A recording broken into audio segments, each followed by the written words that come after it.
The galaxy was full of strange things, but today something even stranger happened. Captain Eli Mercer, a brave and sharp human envoy, stood in the grand hall of the Galactic Council with a silent message crystal in his hand, glowing a deep blue that only responded to Royal Xyrelian command.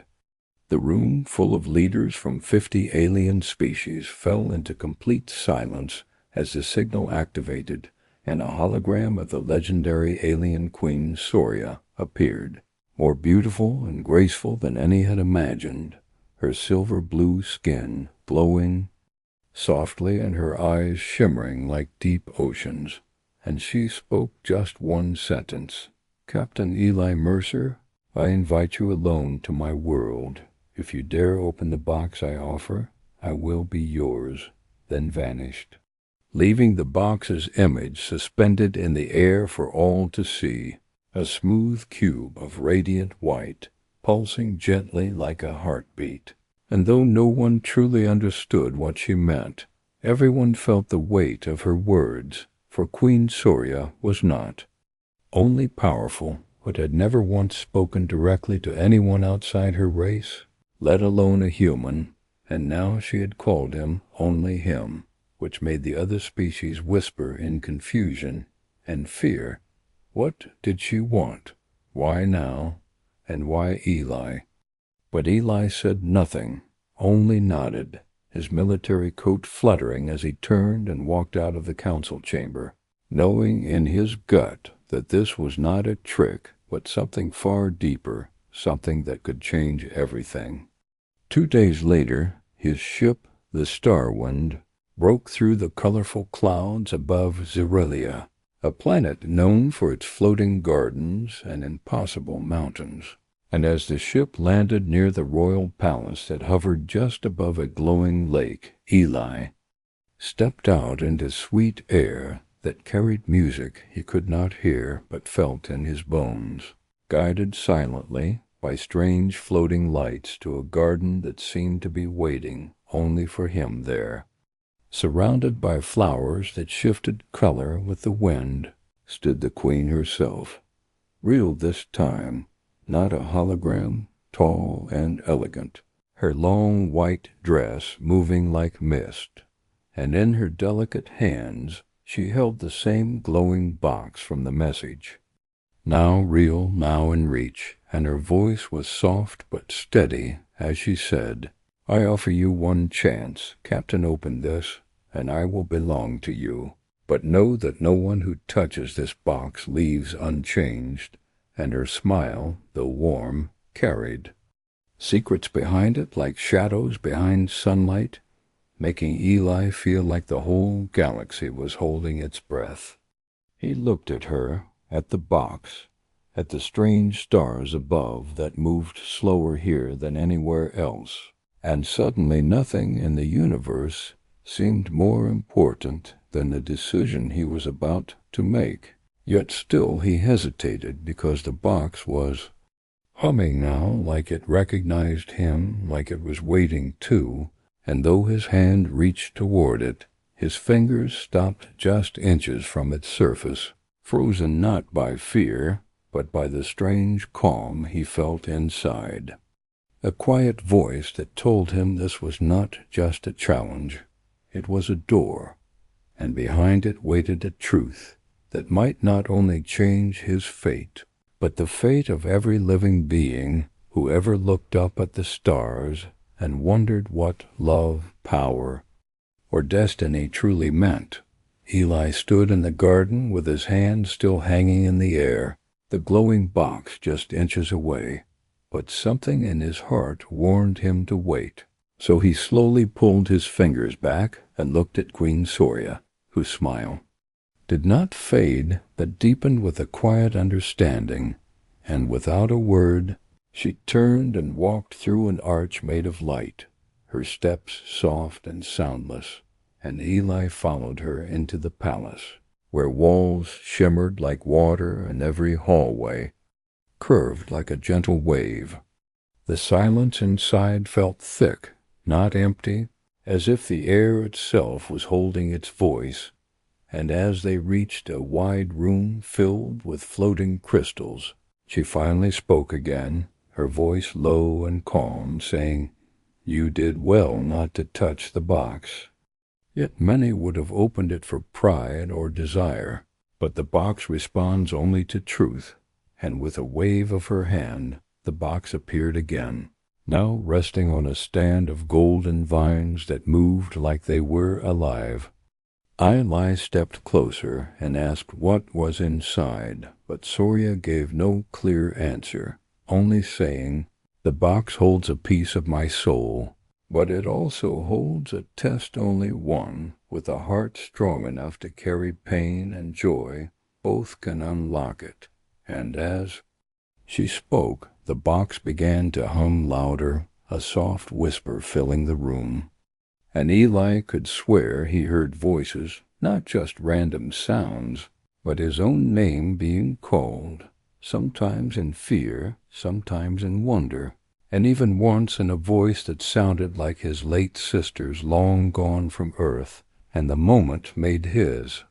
chest tighten, because it felt real, too real, like something from a memory he had buried deep. And when he looked at Surya again, her expression had changed. Her eyes looked sad, distant, as if she could hear the whispers too, and maybe always had. That night, Eli was given a room high in the palace tower, where the stars outside spun slowly, slower than on any other world, and as he lay on the bed made of soft light and warm energy, he could not sleep, because the box's hum followed him even here, softer now, almost like a lullaby, but still full of strange voices. Some he recognized, some he did not, but all of them seemed to know him, calling him not by his rank or title, but by the name only his mother used. "Eli, come." "Back," one voice said, and another whispered,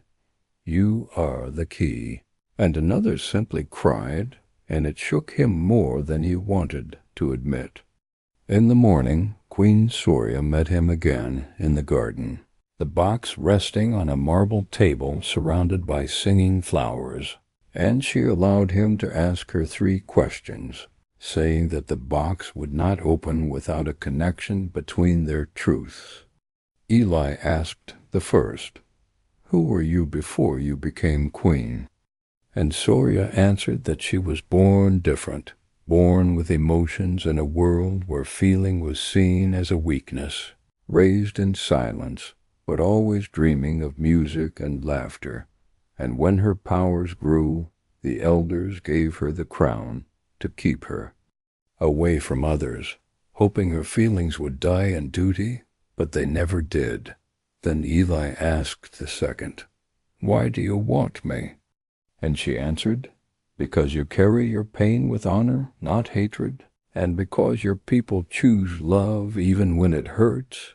And Eli felt his throat tighten, for he had never thought of it that way, but it rang true. Finally he asked, the third, "What happens if I fail?" And Surya's voice turned quiet as she said, "Then I remain alone, and the bond between our worlds may never form. For only once in 1,000 years does the box allow itself to open, and the wind seemed to stop with her words, as if nature itself was waiting for him. Later, as the sun set in slow colors across the sky, Eli sat alone with the box, listening to it breathe, listening to the whispers grow softer and more focused, and one voice finally spoke clearly, "Are you ready?" And he answered under his breath, "I don't know," but deep inside a part of him whispered back, "Yes," and with that the box blinked once, just once, and he knew something inside had changed, though it was not open yet, not quite, but it had started to recognize him, and the moment filled him with a strange kind of peace, because for the first time in years he did not feel like he was alone. Eli stood before the box again the next morning, But this time Queen Soria's expression was more serious, and the garden was strangely quiet, with no singing flowers or drifting lights. Only the sound of wind brushing through silver leaves as she told him the truth that before the box could open, he had to pass the test of the 3 flames. Trials meant to reveal the core of his spirit, not in strength or knowledge, but in the heart's true nature, courage, compassion, and sacrifice. And with a single touch of her hand to the box, the world around him vanished in a flash of white light. And when Eli opened his eyes, he was no longer in the garden, but standing on a ruined battlefield under a dark red sky, the air filled with smoke and cries. And before him was a terrible scene. Earth was under attack by an alien force, and in the middle of the chaos stood 2 paths, one leading toward a group of human survivors, including his brother and old crew, trapped under debris, calling for him, and the other leading to a small alien child hiding in a broken ship, holding a glowing shard of technology, crying alone,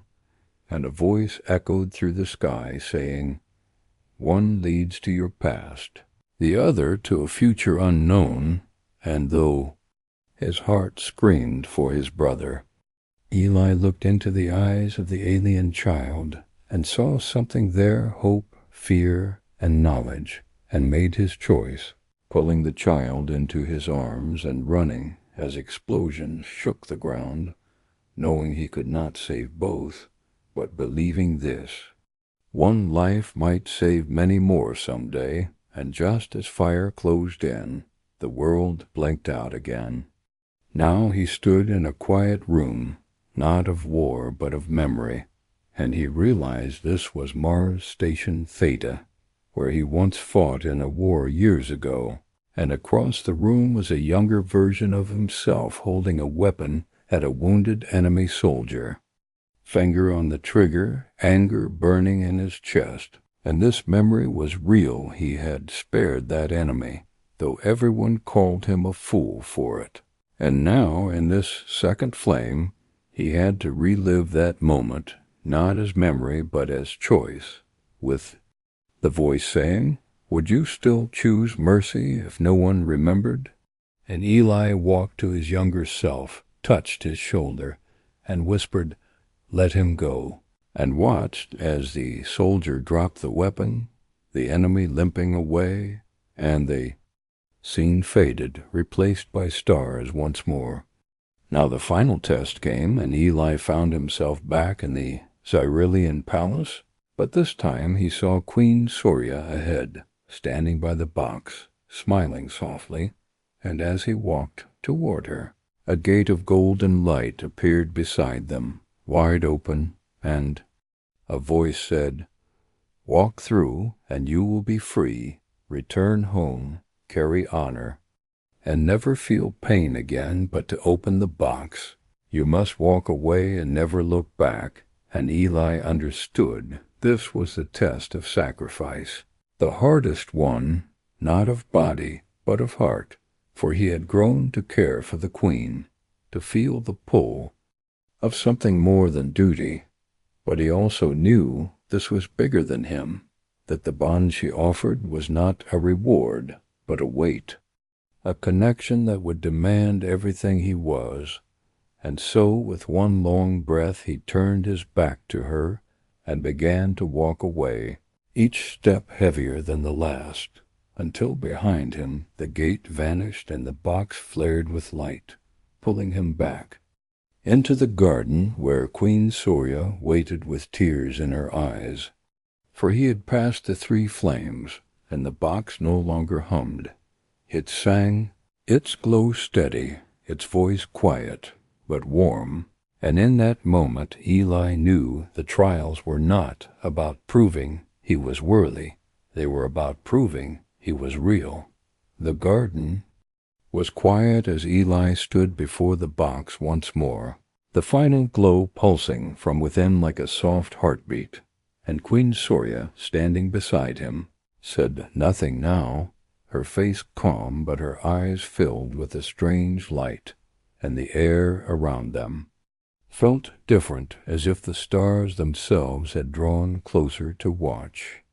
Eli reached out, slowly, without fear this time, and placed both hands on the surface of the box, which no longer resisted his touch but welcomed it, growing warmer beneath his fingers, and with one deep breath he pressed the center, and the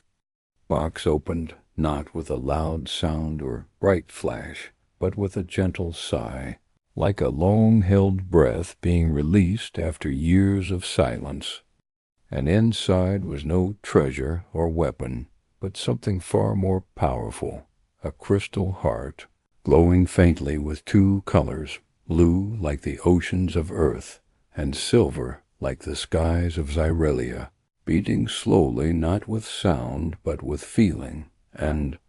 as Eli touched it, a surge of visions rushed through him, not images, but moments, real and raw, from both human and alien minds, mothers holding children, soldiers weeping in secret,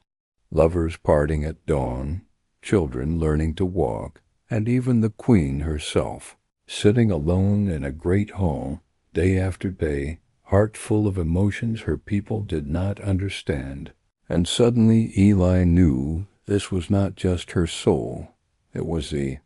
shared pain, joy, and memory of all those who had ever felt deeply, and now he was part of it. He staggered back, breathless, tears in his eyes, though he did not fully know why, and Soria stepped forward, placing her hand gently over his, her voice barely more than a whisper as she said, "Now you carry part of me, and I carry part of you." And for the first time Eli saw her truly, not as a queen, not as an alien ruler, but as a woman who had waited her entire life to be seen and accepted. And now that moment had come, not through power, but through a bond built on shared pain and human truth. The sky above them shifted as if responding to the opening of the box, stars blinking into new patterns, the palace around them humming with quiet energy, and in that moment Soria revealed the rest her people had no feelings, no connection to the deeper pulse of life, and when she was born with the ability to feel,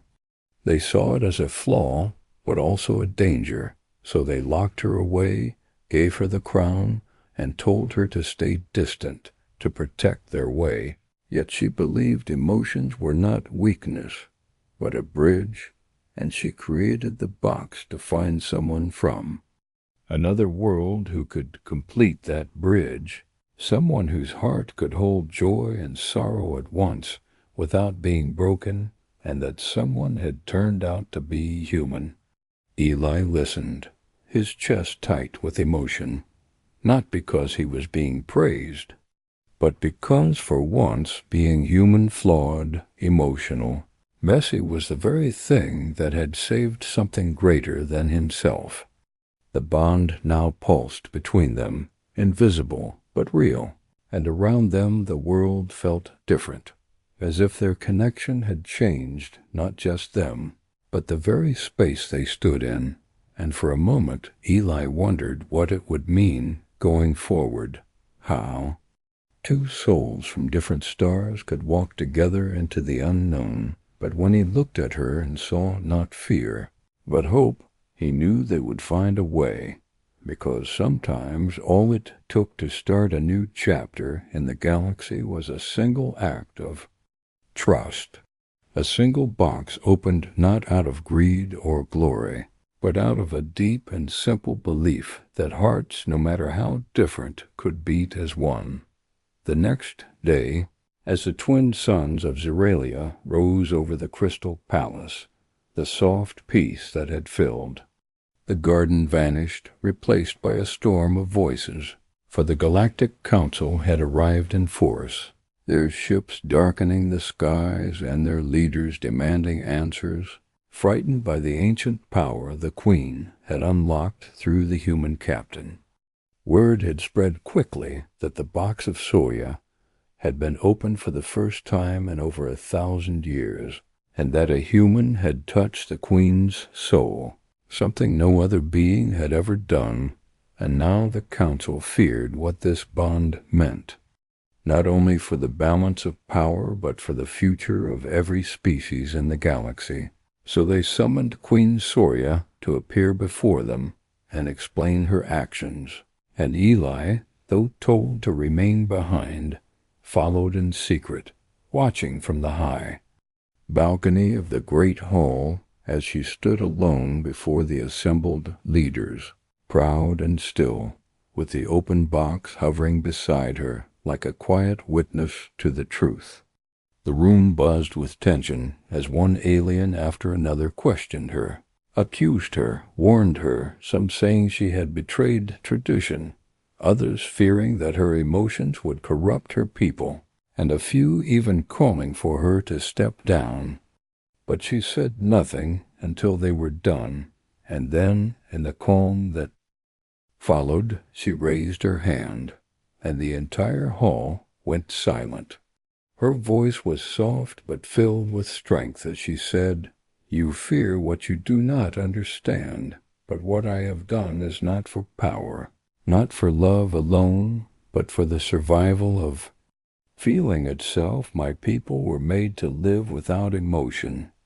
and yet I was born with it, and I have suffered in silence for years, hiding what I felt, believing I was alone. But then came a human who showed me that emotions are not a weakness. They are the light in the darkness." And as she spoke, the council shifted, unsettled, and one leader, a tall being of glass and fire, demanded, "Do you now abandon your throne for this, human?" And everyone turned to hear her answer, but Soria did not flinch, did not look away, and replied, "Yes, I choose not just him, but what he stands for, what all humans carry within them, the gift of feeling, of connection, of love, that survives pain." And with those words the room burst into chaos, voices rising, threats being shouted, but she stood unmoved, then lifted the crystal heart from the box and held it high. And in that moment the box closed again, not with force, but gently, as if resting, and a soft light spread across the room, washing over every alien present. And though none could understand fully, many felt a strange warmth inside, a memory, a feeling, something long forgotten, and they grew quiet. Eli stepped forward then, revealing himself, and stood beside her, saying nothing, but in his eyes was the truth of all that had happened. And slowly, one by one, the council backed down, unsure, unsettled, but silent, for something had changed. That day, not through war, or law, or power, but through a choice, a quiet, brave choice by a queen who refused to stay silent, and a human who dared to open a box no one else would touch. Days later, the queen stepped down from the throne,